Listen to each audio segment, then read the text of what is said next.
சீட்டு நமக்கு சொந்தமானதுதான். நாம நிக்கக்கூடிய தனி தொகுதி நம்ம நிக்கலாம். ஆனா நம்மளுக்கு அந்த அங்கீகாரமே கொடுக்காம சும்மா போலியா எம்பிசி பட்டியல சேர்த்துட்டு மறுபடியும் கொண்டு போய் டெல்லிக்கு போய் அங்கீகாரம் உண்மை அது இல்ல. நாம எம்பிசியே கிடையாது. அதுக்குண்டான ஆதாரம் இத இருக்குது. 18 எல்லாரும் தெரியுமா தெரியாத தெரிஞ்சவங்க எல்லாருக்கும் தெரியும். கெஜெட் கவர்மெண்ட் கெஜெட்ல ஜாதிவாரி பட்டியல்ல பழங்குடியினர் எத்தனை பேர் இருக்காங்க, எஸ்சி எஸ்டி எத்தனை பேர் இருக்காங்க, கிடைத்த வெற்றி. இது என்ன பண்ண தெரியுமா? உண்மையிலே நான் எந்த இனத்தை சார்ந்தவன் அடையாளம் காட்டுறதுக்கு கலாச்சாரங்கள் ஒட்டுமொத்தமா அந்த திருவண்ணாமலை நகரமே பாக்குற மாதிரி ஆட்டு ரோமத்தை கத்திரிச்சு கத்திரிக்கோல நூல்ல ஒரு கதிரு கம்பளி நெஞ்சு எல்லாமே செஞ்சு காமிச்சோம். ஆனா புறக்கணிக்கிற அதிகாரி பூரா நாங்க என்ன தெரியுமா பண்ணோம், ஆய்வு பண்ணிச்சு. அந்த ஆய்வு பண்ணி என்ன தெரியுமா கொடுத்திருக்குது, குறும்பா, குறும்பர், குறும்ப கவுண்டர், குருமன் அனைத்து ஒத்த பெயர் தான். இவங்க பழங்குடியினர் கொடுத்திருக்காங்க. அப்ப நம்ம பழங்குடி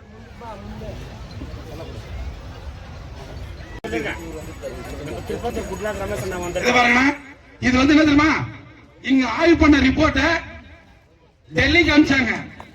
டெல்லிக்கு ஒரு நாள் 2 நாள் அனுப்பல, கிட்டத்தட்ட 15 முறை அனுப்பப்பட்டு நமக்காக குரல் கொடுத்து ஒரு ஆள் கிடையாது. இங்க சொன்னாங்களே தெரியுமா, யார் சொன்னது, இதே கிருஷ்ணகிரி மாவட்டத்துல பாராளுமன்ற உறுப்பினர் நமக்காக கவர்னர் தீர்மானம் கொண்டு வந்து நாங்க வந்து குறும்பெல்லாம் எஸ்டில சேர்க்கணும். 2 வருஷமா ஏமாத்தான், இன்னமும் ஏமாத்த நினைக்கிறோம். நம்ம எவ்வளவு நாளைக்கு ஏமாறலாம், நீங்களே முடிவு பண்ணுங்க. ஏமாறலாமா, எல்லாம் ஒற்றுமையா ஒருங்கிணைக்கலாமா, நீங்க சொல்லுங்க. மக்களாகிய நீங்க என்னுடைய இன சொந்தங்கள், நம்ம ஒற்றுமையா இருந்து நம்ம கோரிக்கை நிறைவேற்றுவதற்காக தமிழ்நாடு முழுவதும் உள்ள அனைத்து மாவட்டங்களும் நம்ம இன சொந்தங்கள் ஒருங்கிணைக்கப்பட வேண்டும். ஒற்றுமையா நம்முடைய பிறப்புரிமை மீட்டெடுக்க முடியும் இல்லைங்களா? பேத்தியாக பிராயினியை மனமுடிப்பதற்காக பரமசிவன் பணமுடித்து இருக்குது. நான் போய் பார்த்து வந்திருக்கேன். அது மாதிரி தக்கன் யாகம் செஞ்ச இடமும் ஹரித்வார்ல இருக்கு. அதுவும் இன்னைக்கு வந்து தக்கன் யாகம் செஞ்ச இடம் அப்படியே இருந்துட்டு இருக்கு. அதையும் நாங்க போய் பார்த்து வந்திருக்கேன். அப்ப நிறைய வேலைகள் நடைபெறும். இப்போ இது பேசுவதற்கு வாய்ப்பு கொடுத்து இது வந்து சும்மா சின்னதான் சொல்லியிருக்கு. இது வரைக்கும் 200 பக்கங்கள் நான் எழுத ஒரு தொகுப்பு நான் எழுதியிருக்கேன். மிக விரைவில் அது புத்தகமா வெளியிட போறோம். அதுக்கு உங்களுடைய ஆதரவு எனக்கு கண்டிப்பா தேவை. மிக வந்து குறிப்பிட்ட நேரங்கள் நம்ம சமையா இருந்தனால இவ்வளவுதான் என்னால சொல்ல முடியாது. அடுத்து எனக்கு வாய்ப்பு கிடைக்கும் போது நம்ம சமுதாயத்தினுடைய வரலாற்றுகள் இன்னும் அதிகமான சொல்றேன். நம்ம ஒரு நாட்டு இந்தியா மட்டும் வாழல, 124 ನಾಟ್ಲ வாழ்ந்துட்டு இருக்க ஒரೇ ಸமுದಾಯ. ಅವ್ರು ಇಷ್ಟು ಪ್ರೊಫೆಷನ್ಸ್ ನಡೆದಿರುತ್ತೆ. ಒಂದು ವೇದಿಕೆಯಲ್ಲಿ 4 ವಿಚಾರಧಾರೆಗಳನ್ನ ಮಾತಾಡೋದು ಎಷ್ಟು ಸುಲಭ ಅಲ್ಲ. ಎಷ್ಟೋ ಜನ ಮೈ ಕೊಟ್ರೆ ನಡುಗುತ್ತೆ, ನಾಲ್ಗೆ ಹೊರಲೋದಿಲ್ಲ. ಹಾಗಾಗಿ ಅವರದೇ ಆದಂತ ಒಂದು ತಯಾರಿ ನಮಗೋಸ್ಕರ ನಮ್ಮ ವಿಚಾರಧಾರೆಗಳನ್ನ ತಗೊಂಡ್ ಬಂದಿದ್ದಾರೆ. ಅದನ್ನ ಸ್ವೀಕರಿಸಬೇಕು. ಖಂಡಿತವಾಗ್ಲೂ ಪೂಜೆ, ಊಟ ಇದೆಲ್ಲ ಸಿಗುತ್ತೆ. ಪ್ರತಿನಿತ್ಯ ಮನುಷ್ಯನ ಬೇಸಿಕ್ ನೀಡ್ಸ್ ಇರುತ್ತೆ.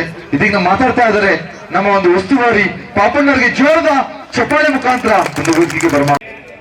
ನನ್ನ ತಂದೆ ತಾಯಿ ಅಂದರೆ ವೇದಿಕೆ ಮೇಲೆ ಇರುವಂತ ನಮ್ಮ ಸಮಾಜದ ಬಂಧು ಸ್ವಾಮೀಜಿಯವರೇ, ಆನೆಕಲ್ಲು ದೊಡ್ಡಣ್ಣವರೇ, ಶಶಿಕುಮಾರ್ ಅಣ್ಣವರೇ, ನಮ್ಮ KTR ಅಣ್ಣವರೇ, VMM ಅವರೇ, ರಾಧಾಕೃಷ್ಣಣ್ಣವರೇ, ಬೀರಪ್ಪಣ್ಣವರೇ, ಇನ್ನು ನಮ್ಮ ವರ್ತೂರು ಸುರೇಶ್ ಅವರೇ, ಆಂಜಣ್ಣವರೇ, ಆನಂದ್ ಅವರೇ, ಇನ್ನೂ ನಮ್ಮ ಬೈತಿ ಬಸವರಾಜಣ್ಣವರು, ತಮ್ಮವರು, ಜಯರಾಮಣ್ಣವರೇ, ಎಲ್ಲರಿಗೂ ಸಹ ನಮ್ಮ ಶ್ರೀ ಭಕ್ತ ಕನಕದಾಸರ 537ನೇ ವರ್ಷದ ಜನ್ಮ ದಿನೋತ್ಸವದ ಶುಭಾಶಯಗಳು ಬಂಧುಗಳೇ.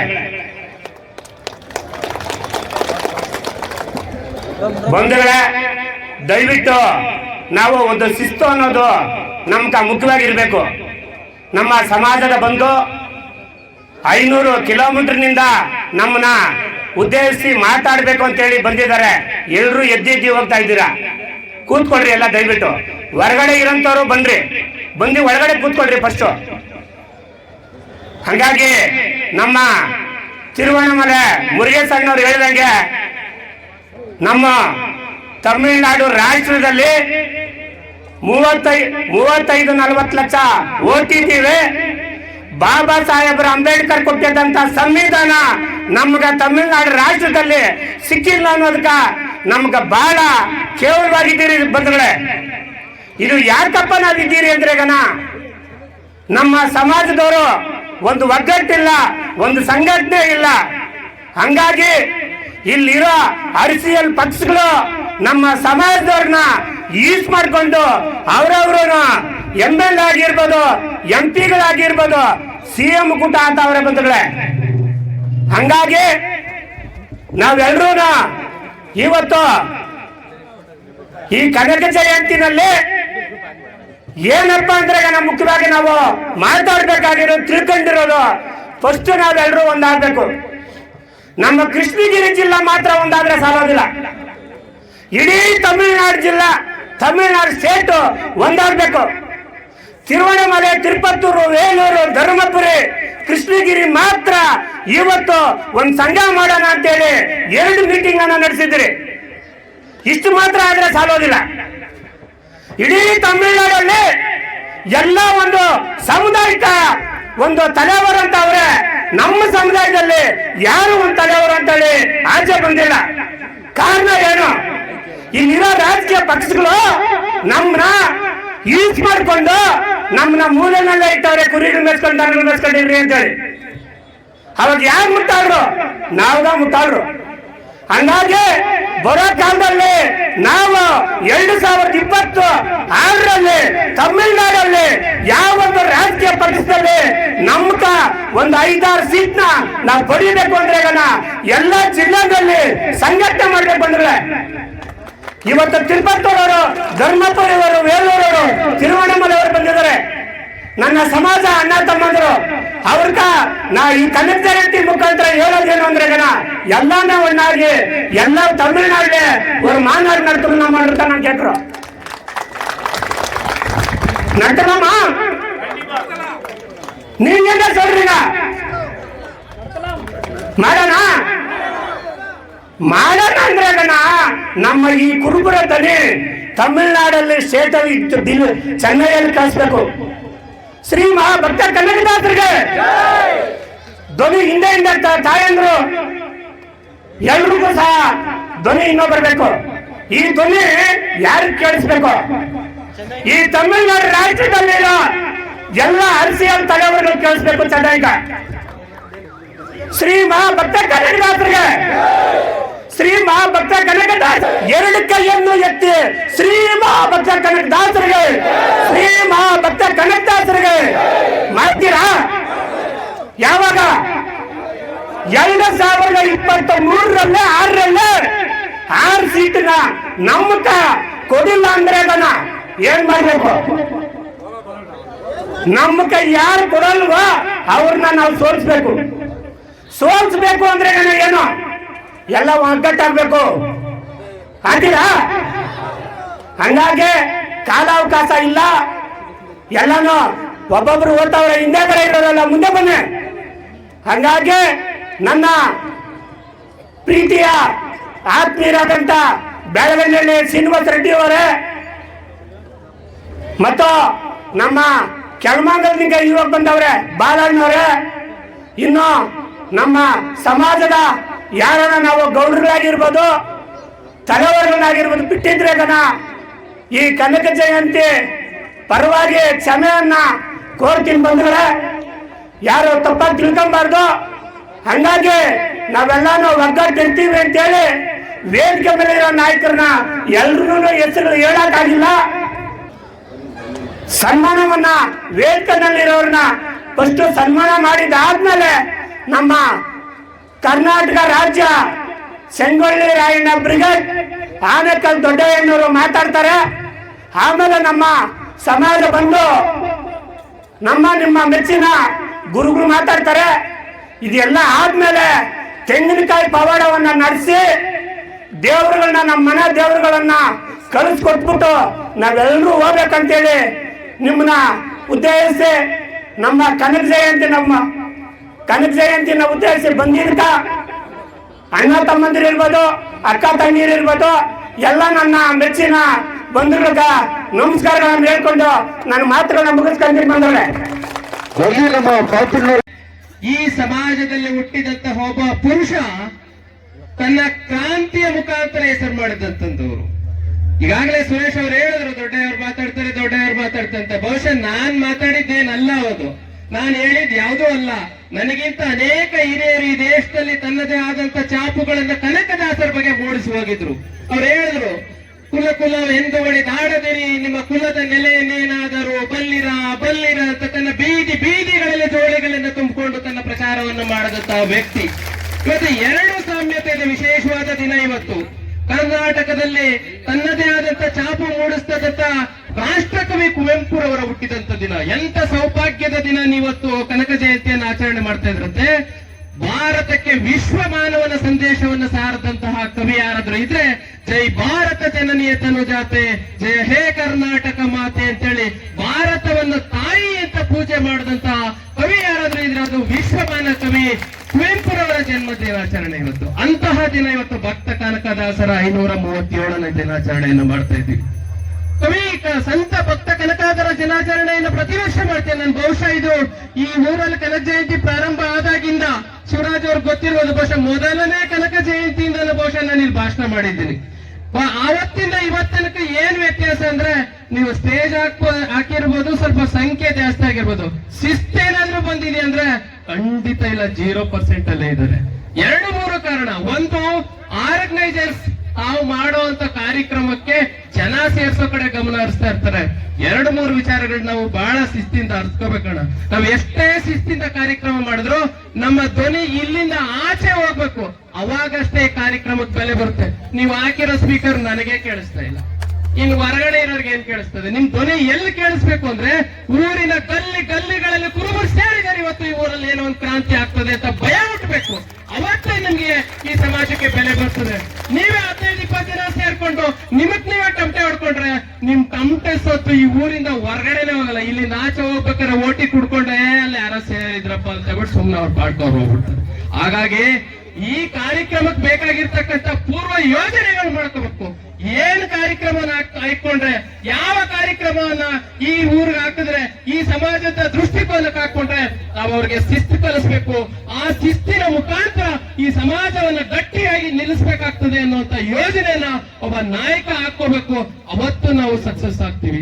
ಕರ್ನಾಟಕದ ಬಗ್ಗೆ ಸುರೇಶ್ ಅವರು ಹೇಳ್ತಾ ಇದ್ರು, ಕೇವಲ ಯಾವುದೋ ಒಬ್ಬ ವ್ಯಕ್ತಿಯಿಂದಲ್ಲ, ಅದು ವಿಶ್ವನಾಥ್ ಅವರಿಂದ ಹಿಡಿದು ಎಚ್.ಎಂ. ರೇವಣ್ಣವರಿಂದ, ಸಿದ್ದರಾಮಯ್ಯನವರಿಂದ ಹಿಡಿದು, ಈಶ್ವರಪ್ಪನವರಿಂದ ಹಿಡಿದು ಸಾವಿರಾರು ಜನ ಬೀದಿ ಕಲ್ಲಿ ತಿರುಗಿದ್ರು ಸಮಾಜವನ್ನು ಗೂಡ್ಸಕ್ಕೆ. ಇವತ್ತು ನಮ್ಮನ್ನ ಬಿಟ್ಟು ರಾಜಕಾರಣ ಮಾಡ್ಲಿ ಯಾವನ ತಾಕತ್ತಿದ್ರೆ ಅವ್ರ ಅಪ್ಪನ ಗುಡ್ದೋನ ಆದ್ರೆ ಇವತ್ತು ಕುರುಬನ್ ಬಿಟ್ಟು ಮಾಡಿ ಯಾವ್ದಾರ ವಿಧಾನಸಭಾ ಕ್ಷೇತ್ರಕ್ಕೆ ಹೋದ್ರೆ ಕುರುಬರು ಓಟ್ ಯಾರಕ್ ಬೀಳ್ತದೆ ಅವನು MLA ಆಗ್ತಾನೆ ಅಂತ ಹೇಳುವಂತ ಧೈರ್ಯ ಕರ್ನಾಟಕದಲ್ಲಿದೆ. ಆ ಕೆಚ್ಚು ತಮಿಳುನಾಡಲ್ಲಿ ನೀವು ಬೆಳೆಸ್ಕೊಂಡಿಲ್ಲ ಅಂದ್ರೆ ನೀವು ಗ್ರಾಮ ಪಂಚಾಯತಿ ಮೆಂಬರ್ಗಳು ಸಹ ಆಗಕ್ಕಾಗಲ್ಲ. ನೀವೇನಾದ್ರೂ ದೂರದೃಷ್ಟಿಕೋನ ಇಟ್ಕೊಂಡು ಈ ಕ್ಷೇತ್ರದಲ್ಲಿ MLA ಆಗ್ಬೇಕು, ನಮ್ ಲೀಡರ್ ಯಾರು ಅಂತ ಪೋಸ್ಟ್ ಆಯ್ಕೆ ಮಾಡ್ಕೋಬೇಕಾಗ್ತದೆ.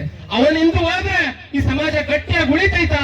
ಹಂಗಿದ್ರೆ ಮಾತ್ರ ಅವನಿಗೆ ನಾವೆಲ್ಲ ಕೈ ಜೋಡಿಸ್ಬೇಕಾಗ್ತದೆ. ಒಂದವನ್ನೆಲ್ಲ ಲೀಡರ್, ಒಬ್ನ ಯಾರ 4-5 ಜನ ಸೇರಿಸ್ತಾನೆ, ಇನ್ನೊಬ್ಬ ಲೀಡರ್ ಹೋಗಿ ಸಾರ್ ನನ್ನಿಂದ 500 ಜನ ಇದ್ದಾರೆ, ನನಗೆ ಇಷ್ಟು ದುಡ್ಡು ಕೊಡ್ರಿ, ನಾನು ಅವನ ಎಣ್ಣೆ ಕುಡಿಸ್ತೆ, ಸಾರಾಯ ಕುಡಿಸ್ತೆ, ಕುರಿ ಕಡದೆ, ಆ ಗುಂಪೆಲ್ಲ ಅವನ ಹಿಂದೆ ತಗೊಂಡೋಗಿ ತಲೆ ಹಿಡಿದು ಬಿಡ್ತಾರೆ. ಇಂಥವ್ರನ್ನ ಆಯ್ಕೆ ಮಾಡ್ಕೊಳ್ಳೋದನ್ನ ದಯವಿಟ್ಟು ಮೊದಲು ಬಿಡಬೇಕಾಗ್ತದೆ. ವೇದಿಕೆ ಮೇಲೆ ತುಂಬಾ ಜನ ಇದ್ದೀರಾ. ಕನಕದಾಸರು ಇನ್ನೊಂದು ಮಾತಾಡಿದ್ರು, ನೀ ಮಾಯೆಯೋ ನಿನ್ನೊಳು ಮಾಯೆಯೋ, ದೇಹವು ಆಲಯದೊಳಗೋ ಆಲಯವು ದೇಹದೊಳಗೋ ಅಂತ. ಎಷ್ಟು ರೀತಿಯಾದಂತ ವಿಡಂಬನಾತ್ಮಕವಾದ ಪದಗಳನ್ನ ಕನಕದಾಸರು ಹೇಳೋದ್ರು ಅಂದ್ರೆ, ಇವತ್ತಿನ ಪರಿಸ್ಥಿತಿಗೆ ಕನಕದಾಸರು ನೆನೆಸ್ಕೊಂಡ್ರೆ ಮೈ ಜುಮ್ ಅನ್ನುತ್ತೆ. ಯಾಕಂದ್ರೆ ಇಡೀ ರಾಜ್ಯ ಇವತ್ತು ಯಾರಿಗಾದ್ರೂ ನಪಶಕ್ತವಾಗಿ ಕಾಲಿಗೆ ನಮಸ್ಕಾರ ಮಾಡ್ಬೇಕಾದಂತ ವ್ಯಕ್ತಿ ಇದ್ರೆ ಕನಕದಾಸರು. 2 ರೀತಿಯಲ್ಲಿ ಕವಿಯಾಗಿ, ದಾಸನಾಗಿ, ವೀರನಾಗಿ, ಯೋಧನಾಗಿ ಅನೇಕ ರೀತಿಯಾದಂತ ಮಾರ್ಗದರ್ಶಿಗಳನ್ನು ಇವತ್ತು ಬಿಟ್ಟು ಹೋಗಿದ್ದಾರೆ. ಅಂತವನ್ನ ದಿನವನ್ನು ನೀವು ಆಚರಣೆ ಮಾಡ್ಬೇಕಾದ್ರೆ ಶ್ರದ್ಧಾ, ಭಕ್ತಿ, ಧೈರ್ಯ, ಶೌರ್ಯ ಎಲ್ಲ ರೀತಿಯಾಗಿ ನಾವು ತಯಾರಾಗಿ ನಿಂತ್ಕೋಬೇಕು. ಯಾರೋ ಒಬ್ಬ ನಮ್ಮನ್ನು ಎದುರಿಸ್ತಾನೆ ಅಂದ್ರೆ ಅವನ ಎದುರಿಕೆಗೆ, ಅಂಜಿಕೆಗೆ ಬಗ್ಗಿದ್ರೆ ನೀವು ಯಾರೋ ಲೀಡರ್ಗಳಾಗಕ್ ಸಾಧ್ಯನೇ ಇಲ್ಲ. ಈ ಕ್ಷೇತ್ರದಲ್ಲಿ ಮುಂದಿನ ದಿನಗಳನ್ನ ಪ್ರತಿ ಸಾರಿ ಭಾಷಣದಲ್ಲಿ ಹೇಳ್ತೀವಿ, ಮುಂದಿನ ಸಾರಿ ನಾವು ಕನಕ ಜಯಂತಿ ಮಾಡ್ಬೇಕಾದ್ರೆ ಒಬ್ರೆ MLA ಆಗಿರ್ಬೇಕು, ಒಬ್ರೆ ನೀವು ಜಿಲ್ಲಾ ಪಂಚಾಯತ್ ಮೆಂಬರ್ 2 ಜನ ಇದ್ದೀರಾ ಅಂತ ಯಾರಾದ್ರೂ ಒಬ್ರೇ ಎದೆ ಮೇಲೆ ಕೈ ಇಟ್ಕೊಂಡು ಹೇಳ್ಕೊಡ್ರಿ, ಒಬ್ಬ ಜಿಲ್ಲಾ ಪಂಚಾಯತ್ ಮೆಂಬರ್ ಆಗೋದು ಕೂಡ ಕಷ್ಟ ಆಗ್ತದೆ. 2-3 ಇದ್ದಾರೆ ಅಂತ ಹೇಳ್ತಿದ್ದಾರೆ, 7 ಜನ. ಹಾಗಾಗಿ ನಾನು ಹೇಳಕ್ ಇಷ್ಟೇ ಬಯಸ್ತೀನಿ, ಕನಕದಾಸರ ತತ್ವ ಸಿದ್ಧಾಂತಗಳನ್ನ ಕೇವಲ ವೇದಿಕೆ ಮೇಲೆ ಭಾಷಣ ಮಾಡಿ ಅಷ್ಟಕ್ಕೆ ಮಾತ್ರ ಸೀಮಿತ ಮಾಡಬಾರ್ದು. ಕನಕದಾಸರ ಇತಿಹಾಸ ಬೇಕು, ಜೊತೆಗೆ ಕತ್ತಿ ಹಿಡಿದು ಬ್ರಿಟಿಷರ ರುಂಡಗಳನ್ನು ಚೆಂಡಾಡಿದಂತಹ ಕ್ರಾಂತಿವೀರ ಸಂಗೊಳ್ಳಿ ರಾಯಣ್ಣರ ವಂಶಸ್ಥರು ಅನ್ನೋದನ್ನು ಕೂಡ ಸಮೇತ ನಾವು ಬರೀಬಾರ್ದು. ಇದು ಯಾವುದೇ ಉದಾಹರಣೆ ತಗೊಳ್ಳಿ, ಕವಿರತ್ನ ಕಾಳಿದಾಸ ಹುಟ್ಟಿದ ಯಾವ ಜನಾಂಗದಲ್ಲಿದ್ರೆ ಅದು ನಮ್ಮ ಕುರುಬ ಸಮುದಾಯದಲ್ಲಿ. ಹಂಪಿ ವಿಶ್ವಕ್ಕೆ ಖ್ಯಾತಿ. ಯಾವ ದಿಕ್ಕಿನಲ್ಲಿ? ವಿಜಯನಗರ ಸಾಮ್ರಾಜ್ಯದಲ್ಲಿ ಬೀದಿಗಳಲ್ಲಿ ಮುತ್ತು ರತ್ನಗಳನ್ನ ತನ್ನ ರಾಶಿಗಳು ಇವತ್ತು ಕಡ್ಲೆಕಾಯಿ ಬಾರ್ದಂಗ್ ಮಾರ್ತಾ ಇದ್ರು. ಅಂತಹ ಹಂಪಿ, ಅಂತಹ ವಿಶ್ವ ಮಾನ್ಯತೆ ಪಡೆದಂತ ವಿಜಯನಗರ ಸಾಮ್ರಾಜ್ಯವನ್ನು ಕಡ್ದವ್ರು ಯಾರು ಅಂದ್ರೆ ಅಕ್ಕ ಬುಕ್ಕರು ನಮ್ಮ ಸಮಾಜದವರು ಅನ್ನೋದನ್ನ ನಮ್ಗೆಲ್ಲರಿಗೂ ಹೆಮ್ಮೆ ಇರಬೇಕು. ಹಾಗಾಗಿ ಕೇವಲ ನಾವು ಭಾಷಣಗಳು ಮಾಡಿ ಹೋಗೋದ್ರಿಂದ ಏನು ಉಪಯೋಗ ಇಲ್ಲ. ಇಲ್ಲಿ ಆಗ್ಬೇಕಾಗಿರ್ತಕ್ಕಂಥದ್ದು ಮುಂದಿನ ದಿನಗಳಲ್ಲಿ ಇಷ್ಟೇ. ಒಂದು ನಮ್ಮ ಮಕ್ಕಳಿಗೆ ಶಿಕ್ಷಣ ಕೊಡಿಸ್ಬೇಕು. ಉತ್ತಮವಾದ ಶಿಕ್ಷಣದಿಂದ ಮಾತ್ರ ಇವತ್ತು ಈ ಸಮಾಜನ ಸಮೃದ್ಧಿಗೊಳಿಸಕ್ ಸಾಧ್ಯ ಆಗ್ತದೆ. ನಮ್ಮ ಮಕ್ಕಳನ್ನ ಗುಣಮಟ್ಟದ ಶಿಕ್ಷಣ ಕೊಡಿಸೋ ದಿಕ್ಕಲ್ಲಿ ಬೆಳೆಸ್ಬೇಕು. ಅವರಿಗೆ KS ಮಾಡಿಸ್ಬೇಕು, IAS ಮಾಡಿಸ್ಬೇಕು, ಯಾವ್ದೋ ಪೊಲೀಸ್ ಸಬ್ ಇನ್ಸ್ಪೆಕ್ಟರ್ ಆಗ್ಬೇಕು. ಅದಕ್ಕೆ ನೀವು ಸಂಘದವ್ರು ಏನ್ ಕೆಲಸ ಮಾಡ್ತಾ ಇದ್ದೀರಾ, ಅದಕ್ಕೆ ಪೂರಕವಾಗಿ ಯಾವ್ದೋ ಒಂದು ಹುಡುಗ ಚೆನ್ನಾಗಿ ಓದ್ತಾ ಇದ್ರೆ ಅವ್ನ್ ಕರ್ಕೊಂಡ್ ಬಂದು ಇವತ್ತು ವೇದಿಕೆ ಮೇಲೆ ನಿಲ್ಲಿಸಿ ಅವ್ನ್ ಸನ್ಮಾನ ಮಾಡಿ ಬೆನ್ ತಟ್ಟುವಂತ ಕೆಲಸ ನೀವು ಮಾಡಿಲ್ಲ ಅಂದ್ರೆ ಈ ಸಮಾಜ ಯಾವತ್ತೂ ಉದ್ಧಾರ ಆಗಲ್ಲ. ನಾವು ಪ್ರತಿ ಸರಿ ಭಾಷಣ ಮಾಡ್ಬೇಕು, ಇಲ್ಲಿಂದ ಖಾಲಿ ಮಾಡ್ಕೊಂಡು ಹೋಗ್ತಾರೆ. ಮುಂದಿನ ಒಂದು ವರ್ಷ ಆದ್ಮೇಲೆ ಮತ್ತೆ ಈ ರೀತಿ ಸೇರಿ ಎಲ್ಲ ಚಿತ್ರಾನ್ನ ಮಾಡಾಕ್ತಾರೆ, ತಿಂದ್ಬಿಟ್ಟು ನಮ್ಮ ಮನೆಗೆ ಹೋಗುವಂತ ಕೆಲಸ ಆಗ್ತದೆ. ಹಾಗಾಗಿ ಪ್ರತಿ ಸಾರಿ ನಾನೇ ಇವತ್ತು ಮೊದಲನೇಗೆ ನಿಮ್ಗೆ ಘೋಷಣೆ ಮಾಡಿ ಹೇಳ್ತೀನಿ, ಕೇವಲ ಒಂದು ಎಜುಕೇಶನ್ ಕೊಟ್ಟಷ್ಟು ಮಾನ್ಯತೆಯನ್ನ ನಮ್ಮ ಬಡ ಜನಾಂಗಕ್ಕೆ ಇವತ್ತು ಮದುವೆಗಳು ಮಾಡ್ಬೇಕಾದ್ರೆ 10 ಲಕ್ಷ 20 ಲಕ್ಷ 50 ಲಕ್ಷ ಸಾಲಗಳು ಮಾಡ್ಕೊಂಡು ಬೀದಿ ಪಾಲಾಗ್ತಾ ಇದ್ದಾರೆ. ಅದಕ್ಕೆ ನೀವೆಲ್ಲರೂ ವೇದಿಕೆ ಮೇಲೆ ಇದ್ದೀರಾ. ಈಗಾಗಲೇ ರಾಧಾಕೃಷ್ಣ ಅವ್ರು ಹೇಳ್ದಂಗೆ ಒಂದು ಅತಿ ಹೆಚ್ಚು ಸಮುದಾಯ ಇರೋ ಕಡೆ ನೀವು ಒಂದು ಕಲ್ಯಾಣ ಮಂಟಪವನ್ನು ಕಟ್ಟುವಂತ ಪ್ರಯತ್ನ ಮಾಡಬೇಕು. ಆಗ ಮಾತ್ರ ಸಮುದಾಯಗಳು ಗಟ್ಟಿಯಾಗಿ ಉದ್ಧಾರ ಆಗಕ್ಕೆ ಸಾಧ್ಯ ಆಗ್ತದೆ. ನೀವೇನಾರ ಮಾಡಿದ್ದೆ ಆದ್ರೆ ಮೊದಲನೇ ಬೋಡಿಯಾಗಿ ನಾನು 5 ಲಕ್ಷ ರೂಪಾಯಿಗಳು ನಾನು ವೈಯಕ್ತಿಕವಾಗಿ ತಾಲೂಕಿಗೆ ನಾನು ಕೊಡ್ತೀನಿ ಅಂತ ಈ ಸಂದರ್ಭದಲ್ಲಿ ಹೇಳ್ತೀನಿ. ಇದು ಅಡಿಪಾಯ ಆಗ್ಲಿ, ನೀವೆಲ್ಲಾದ್ರೂ ಸೆಂಟ್ರ್ ಜಾಗ ಹುಡುಕಿ ಅಲ್ಲೊಂದು ಕಲ್ಯಾಣ ಮಂಟಪ ಅಂತ ಕಟ್ಟುವಂತ ಪ್ರಯತ್ನ ಆಗ್ಲಿ. ಯಾರ ಒಳ್ಳೆ ಎಜುಕೇಶನ್ ಬೇಕು ಅದು ಪಾಪಣ್ಣನ ರಾಧಾಕೃಷ್ಣನ ಸಂಪರ್ಕ ಮಾಡ್ರಿ, ಅದಕ್ಕೆ ಪೂರಕವಾದಂತ ವ್ಯವಸ್ಥೆಯನ್ನು ನಾವು ಮಾಡ್ತೀವಿ. ಆಗ ಮಾತ್ರ ಈ ಸಮಾಜ ಗಟ್ಟಿಯಾಗಿ ನಿಲ್ಲಕ್ ಸಾಧ್ಯ ಆಗ್ತದೆ.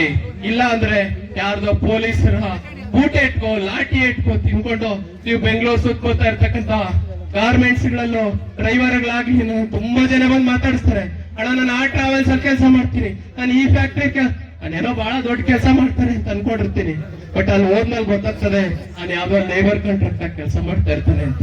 ಇದು ಬಹಳ ದುಃಖವಾದಂತ ವಿಚಾರ. ನನಗೆ ಯಾರಾದ್ರೂ ಬಂದು ನಮ್ಮ IAS ಆಫೀಸರ್ ಈ ತಾಲೂಕಿಂದ ಹೋಗಿ ಈ ಕ್ಷೇತ್ರದಿಂದ ಹೋಗಿ ರಾಜ್ಯದಲ್ಲಿ ಈಗ ನಾನು ಹೇಳ್ಕೊ ಬರ್ತಾ ಇದ್ದೆ, ಕಣಕನಹಳ್ಳಿ ಭಾಗದವ್ರು ನಾಗರಾಜು ಅಂತ ಹೇಳ್ಬಿಟ್ಟು ಒಬ್ರು KS ಆಫೀಸರ್ ಇದ್ದಾರೆ, ನಾಗರಾಜು ಅಂತ, ಅವ್ರನ್ನ ಹೇಳ್ಕೊಳಕ್ಕೆ ಹೆಮ್ಮೆ ಆಗ್ತದೆ. ಹಾಗಾಗಿ ಆ ರೀತಿಯವರು ಯಾರನ್ನ ಬಂದು ಕೆಲಸ ಮಾಡಿದ್ದೆ ಆದ್ರೆ ನಮಗೂ ಸಹ ಬಹಳ ಖುಷಿ ಆಗ್ತದೆ. ನನಗೆ ಪಾಪಣ್ಣ ಹೇಳಿದ್ರು, ತುಂಬಾ ಜನದ ಹೆಸರು ಪಟ್ಟಿ ಬರ್ಕೊಟ್ಟಿದ್ರು, ಇವ್ರನ್ನ ಹೆಸರನ್ನೆಲ್ಲ ಪ್ರಸ್ತಾವನೆ ಮಾಡ್ಬೇಕು ಅಂತ. ನನಗೆ ವೇದಿಕೆ ಮೇಲೆ ಇರ್ತಕ್ಕಂಥವ್ರ ಹೆಸರನ್ನ ಪ್ರಸ್ತಾವನೆ ಮಾಡೋದಕ್ಕಿಂತ ಇಲ್ಲಿ ಇರ್ತಕ್ಕಂಥವ್ರನ್ನ ಜಾಗೃತಿ ಮಾಡ್ಬೇಕು ಅನ್ನೋದು ನನ್ನ ಮೂಲ ಉದ್ದೇಶ ಆಗಿತ್ತು. ನಿಮ್ ಯಾರದನ್ನ ಹೆಸರು ಬಿಟ್ಟಿದ್ರೆ ದಯವಿಟ್ಟು ಕ್ಷಮೆ ಇರ್ಲಿ. ಕಾರ್ಯಕ್ರಮನ ಮುಗಿಯೋ ತನಕ ನೀವು ಈಗ ಯಾಕೆ ಕೂತಿದ್ದೀರೋ ಅದೇ ರೀತಿ ಕೂತು ಕೇವಲ ಕೂತು ಕೇಳಿಸ್ಕೊಂಡು ಇಲ್ಲಿ ಬಿಟ್ಟು ಹೋಗೋದಾದ್ರೆ ಮುಂದೊಂದ್ಸರಿ ನೀವ್ ಯಾರು ಬರ್ಬೇಡ್ರಿ, ಒಂದೊಂದ್ಸರಿ ನೀವ್ ಯಾರು ಬರಕ್ ಹೋಗ್ಬೇಡ್ರಿ, ನಿಮ್ ಅವಶ್ಯಕತೆನೇ ಇರಲ್ಲ. ನೀವ್ ಯಾವ ರೀತಿ ನಿಮ್ ಋಣ ತೀರ್ಸ್ಬೇಕು ಅಂದ್ರೆ ಪಾಪಣ್ಣಂತವ್ರು ಯಾರಾದ್ರೂ ಮುಂದೆ ಬಂದು ನಿಂತ್ಕೊಂಡಾಗ ಅಣ್ಣ ನಾವು ನಿಮ್ ಬೆನ್ನೆಲುಬಿಗಿದ್ದೀವಿ, ನೀವು ಮುನ್ನುಗ್ಗಿ ನಿಮ್ಮನ್ನ ಚೆನ್ನೈನಲ್ಲಿರ್ತಕ್ಕಂಥ ವಿಧಾನಸೌಧ ಮೆಟ್ಲು ತಲುಪಿಸೋ ತನಕ ನಾವು ನಿಮ್ ಬೆನ್ ಕಟ್ತೀವಿ ಅಂತ ಹೇಳುವಂತ ಧೈರ್ಯ ಇದ್ರೆ, ನಿಮಗೆ ಆ ತಾಕತ್ತಿದ್ರೆ, ನೀವು ಕುರುಬರಿಗೆ ಹುಟ್ಟಿದ್ರೆ ಮಾತ್ರ ಪಾಪಣ್ಣಿಂದ ಬರ್ರಿ. ಇಲ್ಲಾಂದ್ರೆ ಮನೇಲಿ ಕುರಿ ಕಾಯ್ಕೊಂಡು ದನ ಕಾಯ್ಕೊಂಡು ನಿಮ್ ಊರಲ್ಲಿರಿ. ಏನಕ್ಕೆ ಮಾತು ಹೇಳ್ತಾ ಇದ್ದೀನಿ ಅಂದ್ರೆ ಅಂಜು ಪುರುಕರಾಗಿ ಸಾಯ್ತಾ ಇದಾರೆ. ಇವತ್ತು ಅಂಜು ಪುರುಕರಾಗಿ ಸಾಯ್ತಾ ಇದ್ದಾರೆ. ನಾನು ನೋಡಿದ್ದೀನಿ. ಅವನೇನೋ ಅನ್ಕೋಬಿಡ್ತಾನೆ, ಇವನೇನೋ ಅನ್ಕೋಬಿಡ್ತಾನೆ, ಅವನಿಂದೆ ಹೋದ್ರೆ ಹೆಂಗಾಗ್ಬಿಡ್ತೆ. ಯಾವನಿಂದ ಹೋದ್ರೆ ಏನೂ ಆಗಲ್ಲ. ಯಾವನೋ ದುಡ್ಕೊ ಬಂದು ನಿಮ್ ಮನೆಗೆ ಒಂದೊತ್ತು ಊಟ ಹಾಕೋದೇ ಇಲ್ಲ. ಯಾವಾಗೋ ಏನೋ ಸಮಸ್ಯೆ ಬಂದ್ಬಿಟ್ರೆ ಪೊಲೀಸ್ ಸ್ಟೇಷನ್ ಬೇಕಾಗ್ತದೆ. ಯಾವಾಗೋ ಇನ್ನು 5 ವರ್ಷಕ್ಕೋ 10 ವರ್ಷಕ್ಕೋ ಯಾವಾಗೋ ಏನೋ ಸಮಸ್ಯೆ ಬರುತ್ತೆ. ಯಾರು ಗೊತ್ತು 5 ವರ್ಷ ಆದ್ಮೇಲೆ ನಾನ್ ಬದುಕಿರ್ತೀನೋ ಇಲ್ಲ ಅಂತ. ಡಾಕ್ಟರ್ ರಾಜ್ಕುಮಾರ್ ಮಗ ಕಣ್ ಮುಂದೆನೆ ಬೆಳಗ್ಗೆ ಎತ್ತಿರೋಗ್ಬಿಟ್ಟು ಯಾಕೆ ನೆನೆಸ್ಕೊಂಡಿದ್ರು ಅಂತ ಜೀವಕ್ಕೆ ನಾಳೆ ಅವ್ನು ಯಾವನೋ ಏನೋ ಮಾಡ್ಬಿಡ್ತಾನೆ ಅಂತ ಬಿಟ್ಟು ಅಂಜು ಬುರುಕರಾಗಿ ಸಾಯೋದಿದೆಯಲ್ಲ, ಅದಕ್ಕಿಂತ ನೀವು ಬರ್ದಿರ ನಿಮ್ ಊರಲ್ಲಿ ಸಾಯೋದೇ ಬೆಸ್ಟ್. ಹಂಗಾಗಿ ನನ್ನ ಮಾತುಗಳೇನಾದ್ರೂ ಕಠೋರವಾಗಿದ್ರೆ ಈ ಸಮಾಜ ಉದ್ಧಾರ ಆಗ್ಲಿ, ಈ ಸಮಾಜಕ್ಕೆ ದಿಕ್ಕು ದೆಸೆ ಇಲ್ದಿರ ಸಾಯ್ತಾ ಇರೋದ್ರಿಂದ ದೂರದೃಷ್ಟಿಯ ನಾಯಕರ ಅವಶ್ಯಕತೆ ಇದೆ. ಆ ಕಾರಣಕ್ಕೋಸ್ಕರ ಕೆಲವು ಮಾತುಗಳನ್ನು ಕಠೋರವಾಗಿ ಹೇಳಿದ್ದೀನಿ. ಇದನ್ನು ಮನಸ್ಸಲ್ಲಿ ಇಟ್ಕೊಂಡ್ರೆ ಸಾಲದು. ನಿಮ್ಮ ಊರೂರಲ್ಲಿ ನಿಮ್ಮ ಮನೆ ಪಕ್ಕ ನಿಮ್ಮಲ್ಲಿರ್ತಕ್ಕಂಥ ವೈಮನಸ್ಯಗಳನ್ನ ಬಿಟ್ಟು ನೀವು ಅವನ್ ಕಂಡ್ರೆ ಇವನ್ಗಾಗಲ್ಲ, ಇವನ್ ಕಂಡ್ರೆ ಅವನ್ಗಾಗಲ್ಲ. ಇವ್ ಪಕ್ಕದ ಮನೆ ಬೆಳೆದ್ಬಿಟ್ಟಾನೆ ಅಂದ್ರೆ ಅವನಿಂದ ಇವನ್ ಹೋಗ್ತಾನೆ, ಇನ್ನೊಬ್ಬ ಯಾರೋ ಲೀಡರ್ ಬಂದಂದ್ರೆ ನಾನು ಅವನಿಂದ ಹೋದ್ರೆ ಲೀಡರ್ ಆಗ್ತೀನಿ ಅಂತ ಬಿಟ್ಟು ಹಿಂಗ್ ಹೋಗ್ತಾನೆ. ಈ ವೈಮನಸ್ಯಗಳನ್ನ ಬಿಟ್ಟು ನೀವೆಲ್ಲ ಎಷ್ಟೇ ನಿಮ್ಮ ಭಿನ್ನಾಭಿಪ್ರಾಯಗಳು ಇದ್ರೂ ಸಹ ಪಾಪಣ್ಣಂತ ನಾಯಕತ್ವದ ಮುಂದೆ ನಿಂತ್ಕೊಂಡು ಅಥವಾ KTR ಪಾಪಣ್ಣನ ಯಾರಾದ್ರೂ ಆಗ್ಲಿ ಒಂದೇ ಒಂದ್ ಹೆಸರು ಕಣ್ ಮುಂದೆ ನೋಡ್ಬೇಕು. ನಿಮಗೆ ಕಾಣಿಸ್ತಾ ಅವನ್ ನಮ್ ಲೀಡರ್ ಮುಂದೆ ಹೋಗ್ತಾ ಇರ್ರಿ, ಏನಾಗಲ್ಲ. ಕರ್ನಾಟಕದಲ್ಲಿ ಸಿದ್ದರಾಮಯ್ಯನ ಒಂದೇ ಒಂದ್ ಹೆಸರಿಂದ ಇಡೀ ರಾಜ್ಯ ಹೋಗಿದ್ದಕ್ಕೆ 2 ಸರಿ ಮುಖ್ಯಮಂತ್ರಿ ಆದ್ರು, 2 ಸರಿ ವಿರೋಧ ಪಕ್ಷದ ನಾಯಕ ಈಶ್ವರಪ್ಪ, 2-3 ಸರಿ ರೆವೆನ್ಯೂ ಮಂತ್ರಿ, 2-3 ಸರಿ ವಿಶ್ವನಾಥ್ ಮಂತ್ರಿ, ಇಂಡಿಪೆಂಡೆಂಟ್ ಆಗಿ ವರ್ತೂರ್ ಪ್ರಕಾಶ ಮೇಲೆ ಅನೇಕ ಉದಾಹರಣೆಗಳಿವೆ. ನೀವು ಒಪ್ಪನ್ ಮಾಡ್ಕೊಳಕ್ ಆಗಲ್ಲ ಅಂದ್ರೆ ನೀವು ಮನುಷ್ಯ ಅಲ್ವಾ ಅಂತ ನೀವೇ ಜಾಗೃತಿ ಮಾಡ್ಕೊಡ್ರಿ. ನಿಮ್ ಮನ್ಸಲ್ಲಿ ಒಂದು ಪ್ರಶ್ನೆ ಕೇಳ್ಕೊಡ್ರಿ, ಇಷ್ಟೊಂದು ಕಷ್ಟನ ನಮ್ದು 55-60 ಸಾವಿರ ಓಟ್ ಇರ್ತಕ್ಕಂಥ ವಿಧಾನಸಭಾ ಕ್ಷೇತ್ರದಲ್ಲಿ ಯಾವನ್ಗ ಹೋಗಿ ಜೀರ್ ಅನ್ಕೊಂಡು ಅವ್ನ ಹಾಕೋ ಎಂಜಲ್ ಕಾಸಕ್ಕೆ ನಮ್ ಓಟನ್ ಮಾರ್ಕೊಂತೀವಿ ಅಂದ್ರೆ ನಾವ್ ಎಷ್ಟು ಷಂಡ್ರು ಅಂತ ನಾವು ಅರ್ಥ ಮಾಡ್ಕೋಬೇಕಾಗ್ತದೆ. ಇದು ಇವತ್ತು ಹೇಳ್ತಾ ಇರ್ತಕ್ಕಂಥದ್ದು ಇನ್ನು 3 ವರ್ಷ ಆಗ್ಲಿ ಪಾಪಣ್ಣ ಬಂದೇ ಬರ್ತಾನೆ. ಪಾಪಣ್ಣ ನೆನ್ನೆಲ್ವಾಗ ನಾವೆಲ್ಲ ನಿಂತ್ಕೊಂತೀವಿ. ನೀವೆಲ್ಲರೂ ಸಹ ಇಷ್ಟಕ್ಕೆ ಸೀಮಿತ ಆಗದೆ ಮುಂದಿನ ದಿನಗಳಲ್ಲಿ ಚೆನ್ನೈ ತನಕ ತಗೊಂಡೋಗೋ ದಿಕ್ಕಲ್ಲಿ ಕೆಲಸ ಮಾಡಬೇಕು. ಆ ದೃಷ್ಟಿಕೋನ ಇಟ್ಕೊಂಡ್ರೆ ಮಾತ್ರ ಮುಂದಿನ ದಿನಗಳಲ್ಲಿ ಈ ರೀತಿಯಾದಂತ ಕಾರ್ಯಕ್ರಮಕ್ಕೆ ಬಂದ್ರೆ ಕೇವಲ ಅಷ್ಟಕ್ಕೆ ಮಾತ್ರ ಅಲ್ದಿರ ಸಾಂಸ್ಕೃತಿಕವಾಗಿ, ರಾಜಕೀಯವಾಗಿ, ಶೈಕ್ಷಣಿಕವಾಗಿ ವಿಭಿನ್ನ ಕ್ಷೇತ್ರಗಳಲ್ಲಿ ನಮ್ಮ ಹೆಸರುಗಳನ್ನ ಮುಂದ್ಗಡೆ ತಂದು ನಿಲ್ಲಿಸ್ಕೋಬೇಕಾದ್ರೆ ನಿಮ್ ಮಕ್ಕಳು ವಿದ್ಯಾಭ್ಯಾಸ ಮಾಡ್ಬೇಕು, IAS ಆಗ್ಬೇಕು, KS ಆಗ್ಬೇಕು, ಪೊಲೀಸ್ ಸಬ್ ಇನ್ಸ್ಪೆಕ್ಟರ್ ಆಗ್ಬೇಕು. ಆ ದಿಕ್ಕಲ್ಲಿ ನೀವೆಲ್ಲರೂ ಸಹ ಯೋಚನೆ ಮಾಡಿ ಅಂತ ನಾನು ಮತ್ತೊಮ್ಮೆ ತಮ್ಮನ್ನೆಲ್ಲ ವಿನಮ್ರತೆಯಿಂದ ಕೇಳ್ಕೊಂಡು, ನಾನೇನಾದ್ರೂ ಅನ್ಯತಾ ಭಾವಿಸಿದ್ರೆ ನಿಮ್ ಹುಡುಗ ಅಂತ ಹೊಟ್ಟೆಗೆ ಹಾಕೊಳ್ರಿ. ಕೋಪ ಮಾಡಿದ್ರೆ ನಾನೇನು ಮಾಡ್ಕೊಳ್ಳಲ್ಲ. ನಿಮ್ ಪಾಡೆ ಇಷ್ಟ ಅನ್ಕೊಂಡು ನಾನು ಬಿಟ್ಟು ಹೋಗ್ತಾ ಇರ್ತೀನಿ. ನನಗೂ ಇಂಥ ಅನೇಕ ವೇದಿಕೆಗಳಲ್ಲಿ ಮಾತಾಡಿ ಅಭ್ಯಾಸ ಆಗೋಗಿದೆ. ಹಾಗಾಗಿ ದಯಮಾಡಿ ಈ ಸಮಾಜನ ಎಚ್ಚರಗೊಳಿಸೋ ದಿಕ್ಕಲ್ಲಿ ನೀವೆಲ್ಲ ಕೈ ಜೋಡಿಸ್ಬೇಕು ಮತ್ತೊಮ್ಮೆ ಕೇಳ್ಕೊಂಡು ನಾನು ಶಿರವಾಗಿ ನಿಮ್ಗೆ ಹೊಂದಿಸ್ತೀನಿ. ಜೈ ಜಗನ್. ಯಾ ದೇವಿ ಸರ್ವಭೂತೇಷು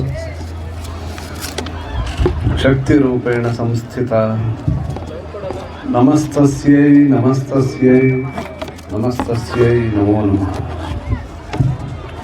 ಮೂಕಂ ಕರೋತಿ ವಾಚಾಲಂ ಪಂಗುಂ ಲಂಘಯತೆ ಗಿರಿಂ ಯತ್ಕೃಪಾ ತಮಹಂ ವಂದೇ ಪರಮಾನಂದ ಮಾಧವಂ.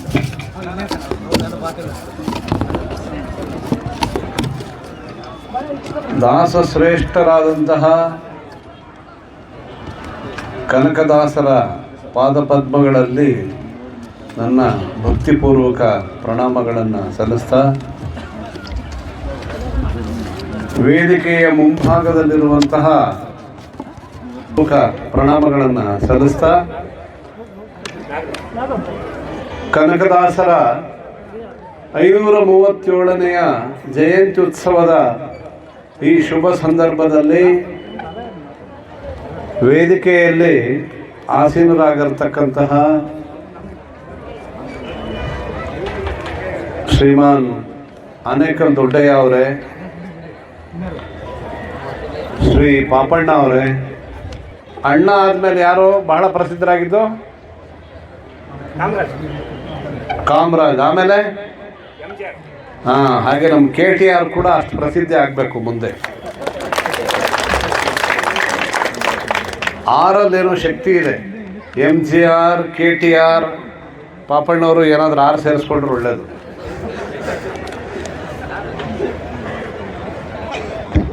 ಹಾಗೆ ವೇದಿಕೆಯಲ್ಲಿ ಬಹಳ ಜನ ಗಣ್ಯರಿದ್ದಾರೆ. ಪ್ರೀತಿಯ ಬಂಧು ಭಗಿನಿಯರೇ, ಇದು ನಾನು 2ನೇ ಸಾರಿ ಈ ಡೆಂಕ್ನಿ ಕೋಟೆಗೆ ಬರ್ತಾ ಇರೋದು. ಹೋದ ಬಾರಿ HM ರೇವಣ್ಣವರು, ವಿಶ್ವನಾಥ್ ಅವರು, ಈಶ್ವರಪ್ಪನವರು ಎಲ್ಲರೂ ಬಂದಿದ್ದರು. ಆಗ ನಾನು ಮುಖ್ಯ ಅತಿಥಿಯಾಗಿ ಬಂದಿದ್ದೆ. ಬಹಳ ಸಂತೋಷ. ಈ ಭಾಗದಲ್ಲಿ ಕುರುಬ ಜನಾಂಗದ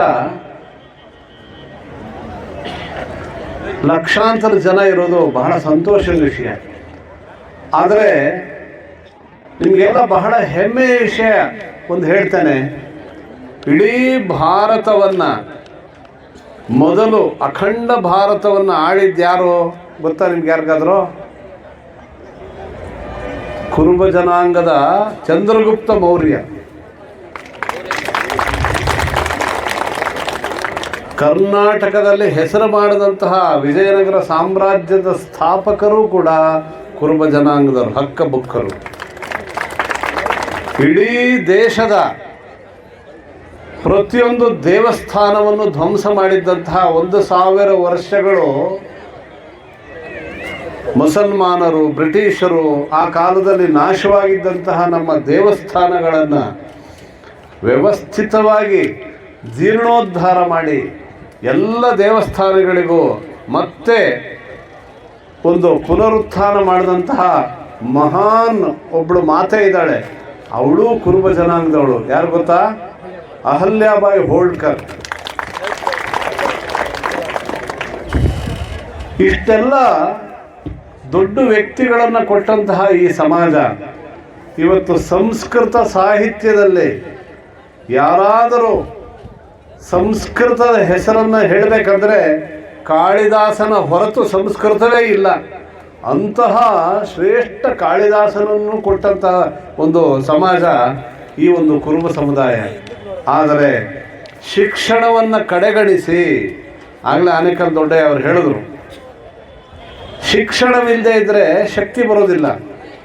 ಎಲ್ಲಿ ಶಿಕ್ಷಣವಿದೆಯೋ ಅಲ್ಲಿ ವಿವೇಕ ಬರುತ್ತೆ, ಬುದ್ಧಿ ಬರುತ್ತೆ, ಅಲ್ಲಿ ಜನಗಳನ್ನು ಹೇಗೆ ನಾಯಕತ್ವದ ಗುಣಗಳು ಬರುತ್ತೆ.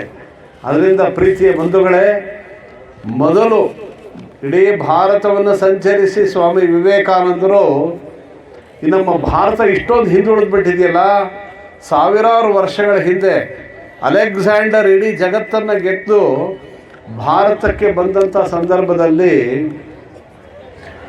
ಭಾರತದ ಒಂದು ಭಾಗವನ್ನು ಅವನು ಗೆಲ್ಲಲಿಕ್ಕೆ ಸಾಧ್ಯವಾಗದೆ ಆ ಪುರೂರವನ ಜೊತೆ ಸ್ನೇಹದಿಂದ ವಾಪಸ್ ಹೊರಟೋಗ್ತಾನೆ. ಅಂದರೆ ಎಷ್ಟು ಶಕ್ತಿಶಾಲಿಯಾಗಿತ್ತು ನಮ್ಮ ಭಾರತ ದೇಶ. ಇಡೀ ಜಗತ್ತನ್ನು ಗೆದ್ದಂತಹ ಅಲೆಕ್ಸಾಂಡರ್ ಭಾರತದ ಒಂದು ಭಾಗವನ್ನು ಗೆಲ್ಲಲಿಕ್ಕೆ ಸಾಧ್ಯವಾಗದೆ ವಾಪಸ್ ಹೋಗ್ತಾನೆ. ಅಂದರೆ ಅಷ್ಟು ಶಕ್ತಿಶಾಲಿಯಾಗಿತ್ತು ನಮ್ಮ ಭಾರತ. 2000 ವರ್ಷಗಳ ಹಿಂದೆನೆ ಭಾರತ ಯಾಕೆ ಕೆಳಮಟ್ಟಕ್ಕೆ ಹೋಯಿತು? ಗುಪ್ತರ ರಾಜ್ಯಭಾರ ಇರುವವರೆಗೂ ಸುವರ್ಣ ಯುಗ ಇತ್ತು ಭಾರತದಲ್ಲಿ. ನಂತರ ಬರ್ತಾ ಬರ್ತಾ ಬರ್ತಾ ಒಳಜಗಳ, ಕಚ್ಚಾಟ, ದೇಶದ್ರೋಹ ಬುದ್ಧಿ, ಈ ಬುದ್ಧಿಯಿಂದಾಗಿ ಭಾರತ ಮತ್ತೆ 1000 ವರ್ಷಗಳ ಕಾಲ ಗುಲಾಮಗಿರಿಯಲ್ಲಿ ಇರಬೇಕಾಗಿ ಬಂತು. ನಮ್ಮಲ್ಲಿ ನಮ್ಮವರನ್ನು ಕಂಡರೆ ಅಭಿಮಾನ ಕಡಿಮೆ. ಈಗಲೂ ಕೂಡ ಸ್ವಾತಂತ್ರ್ಯ ಬಂದು 76 ವರ್ಷಗಳಾದರೂ ಕೂಡ ಬಿಳಿಯರು ಏನಾದರೂ ಹೇಳಿದ್ರೆ ಅವ್ರ ಮಾತಿಗೆ ಹೆಚ್ಚು ಗೌರವ. ಬಿಳಿಯರು ಅಂತ ಹೇಳಿದ್ರೆ ಪಾಶ್ಚಿಮಾತ್ಯರು, ಬ್ರಿಟಿಷರು 200 ವರ್ಷಗಳ ಕಾಲ ಭಾರತವನ್ನು ಆಡಿ ಏನು ಮಾಡಿದ್ರು? ಅವರು ಹೇಳ್ದಾಗ ಕೇಳಬೇಕು, ಹಾಗೆ ಮಾಡಿ ಇಟ್ಬಿಟ್ರು. ಪೊಲೀಸ್ ಬಲವನ್ನು, ಸೈನ್ಯ ಬಲವನ್ನು, ಅವರ ಒಂದನ್ನು ಅವ್ರು ನೋಡಿದ್ರೇ ಏನು ದೇವರುಗಳ ಥರ ಕಾಣಿಸ್ತಾರೆ. ಅವರೆಲ್ಲ ಬೆಳ್ಳಗಿರ್ತಾರೆ ನೋಡೋದಕ್ಕೆ, ಏನು ಅವ್ರು ನೋಡೋದಕ್ಕೆ ಭಾಳ ಸುಂದರವಾಗಿರ್ತಾರೆ. ಹಾಗಾಗಿ ನಮ್ಮವರೆಲ್ಲ ಹೆದರ್ಕೊಂಡು ಇವರು ದೇವರುಗಳೇ ಇರಬೇಕು ಅಂತ ಅವ್ರನ್ನ. ಆದರೆ ಬ್ರಿಟಿಷರು ಮಾಡಿದಂತಹ ಅನ್ಯಾಯ 200 ವರ್ಷಗಳಲ್ಲಿ, ಸಾವಿರಾರು ವರ್ಷಗಳು ಭಾರತ ಎಷ್ಟು ಶ್ರೀಮಂತ ರಾಷ್ಟ್ರವಾಗಿತ್ತು. 700 ಹಡಗುಗಳನ್ನು, ಚಿನ್ನ, ಬೆಳ್ಳಿ, ವಜ್ರ ವೈಡೂರ್ಯಗಳನ್ನು ಕೊಳ್ಳೆ ಹೊಡ್ಕೊಂಡು ಹೋದರು ಬ್ರಿಟಿಷರು. ಭಾರತವನ್ನೆಲ್ಲ ಕ್ಷಾಮಡಾಮರ ಬಂದು ನಮ್ಮವರು ಶಕ್ತಿಶಾಲಿಗಳಾಗಿದ್ದಂತಹ ಹಿಂದೂಗಳನ್ನೆಲ್ಲ ನಾಶ ಮಾಡಿ, ನಮ್ಮ ಶಿಕ್ಷಣ ಪದ್ಧತಿಯನ್ನು ನಾಶ ಮಾಡಿ, ಯಾವ ಶಿಕ್ಷಣದಿಂದ ನಮ್ಮ ಜನ ಹಳ್ಳಿಯಲ್ಲೂ ಮಹಾನ್ ವ್ಯಕ್ತಿಗಳಾಗಿ ಬೆಳೀತಿದ್ರು, ಆ ಭಾರತೀಯ ಸಾಂಸ್ಕೃತಿಕ ಕೊಂಡಿಯನ್ನೇ ಕಡ್ದು ಹಾಕ್ಬಿಟ್ರು. ಮೆಕಾಲೆ ಎಜುಕೇಷನ್ ಸಿಸ್ಟಮನ್ನು ಭಾರತದಲ್ಲಿ ತಂದು 1836ನೇ ಇಸ್ವಿಯಲ್ಲಿ ಮೆಕಾಲೆ ಎಜುಕೇಷನ್ ಸಿಸ್ಟಮ್ ಬಂತು.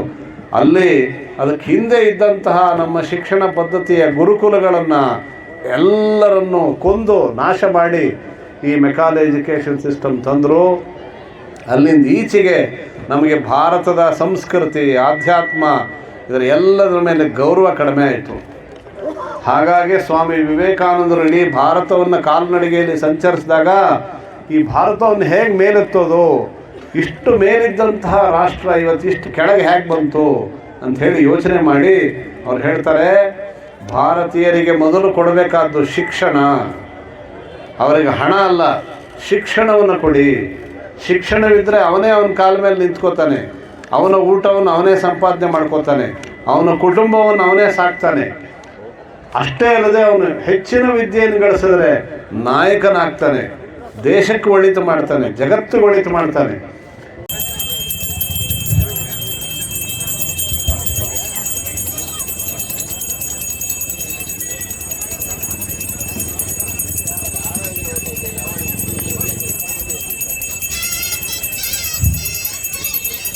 ಮತ್ತಾಗ ಈಗ ನಾಡೇಶ್ವರ ನಮ್ಮ ಹಾಲು ಮತ ಇರುವೆಯನ್ನು ಮಧ್ಯೆ ಭಕ್ತವನ್ನು ಸಾರಲಾಗಿದೆ.